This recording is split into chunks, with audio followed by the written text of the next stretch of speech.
حقيقة هذين أينو استغنوا أقونتني علم جنا إنه هذيك سنة غير بلد وينه وما بحنا بريس سنة مثلا هاي ورصد إنه على الوح وجو قيمين إنه يمان تبحين عنابه إنه أدون كي كهرني وروح إنه أورورن إنه ملايين تغير بلد وينه حلاقة أو ضبون ضد وما حنقول هذا حلا سمايو تتكز دولة ده نعاونه بريس كانوا كيني ورانا بريس مربنا سيدا إنه أجن هاي فتهذا كدعاء دباتوين كدبيعي وطن كأنه كدعاء ودباتوين إسكسوا الله لابتي ورنتي عادو شربنا سيدا أجن هاينا أو إنه هيدا الإسلام إن رسولك عليه الصلاة والسلام وحي رقفكم مسلم كأقول لبشر لجمو وضغنينه إنه سنة دول بكرمنا أو سنة دول بأينو أينو أو سنة دول بمشي إنه كوجو بني هذا سنة كل حاجة فرت لا أدنى رنتي واحد وبهانت عقلية اللي جود بيوبهانت هاي dhaqaale badan baa la aruuriyay Soomaaliya meesha joogto qof Soomaali jooga uu ka kacay taasi waa caan baynu ku nahay inaynu isu gurmano caan baynu ku nahay laakiin waxaynu kala aynu caan ku nahay wax la yiraahdo laab la kaca dawladii dhexe ee dhisnayd ee quwadda lahayd ee la oran jiray libaaxi Afrika laab la kaca baa lagu dumiyay bilaa qorshe ah sidoo kalena hadda waxa jira gurmadyo qaran oo loo ooynayo oo loo dhibaatoonayo laakiin bilaa qorshe ah waxaynu waxyaalo badan ay u eeg yihiin inaynu nahay dad qol mugdi wax ku tuuraya sababtu maxay tahay xaqiiqda hadaynu aynu isdul taagno oo aqoontani cilmigeena aynu adeegsano reer balad weyne oo ma bahna bariis saana misanahay warsidaynu calool wax ugu qiimeynayna iyo maanta maxaynu cunaabayno adduunka ka hadhnay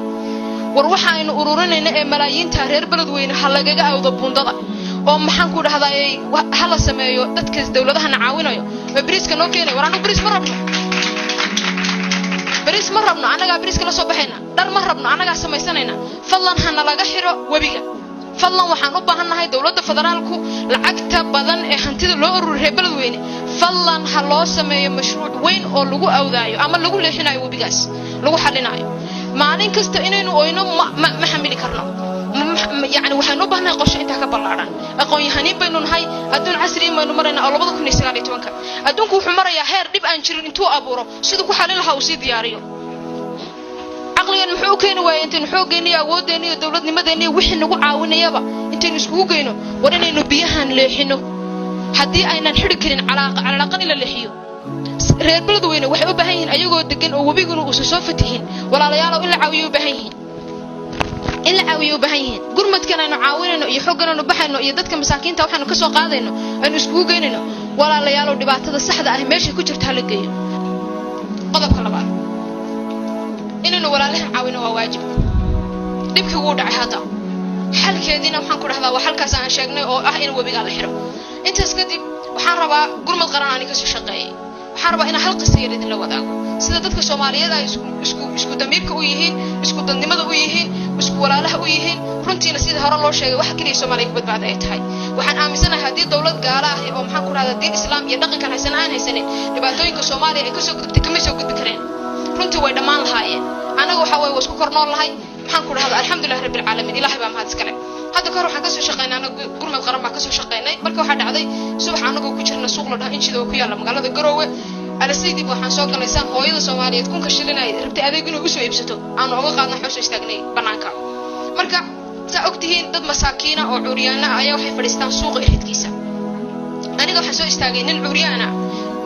albaabka dhinacan ku fadhiya aniga dhinacan ka istaagay hooyo kasta oo soo gashay qof kasta soo galo waxaan dhahay walaal kun ka shilin keen qof walaalka maanta yaanyada maanta maxaan ku raadin basbaaska ka tag maanta yaanyada ka tag hal qof baan kin ugu gadeena qanajibiyaa sidii aan lacagta ku ururinay ninkan halkan oo asna lacagta qofkii soo baxay lacag u siinayay markii aan dhaqaaqi rabay buu wacay marka waxaan isdhahay wuxuu ku dheeraba walaalay waxaad maanta dhan ururinaysay isii ilaa wixii ana mees maxaan ku raada waliga fariisan jiray wixii wallahi wax aan ka yaabay oo mucjisay ugu noqotay waxay ahayd ninkii maanta dhan asna inuu ila ururinay oo wuxuu ururiyay ugu riday bacdan waday waa cuuriyaan meesha fadhiyay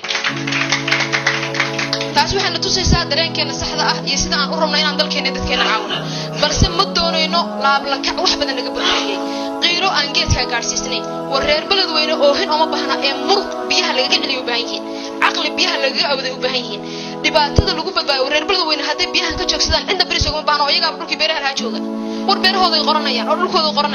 qodanayaan caalamka haduu caawinay wax run ahaan ugu caawiyo waxyaalaha afka noo marin jiray hadda waa fahnay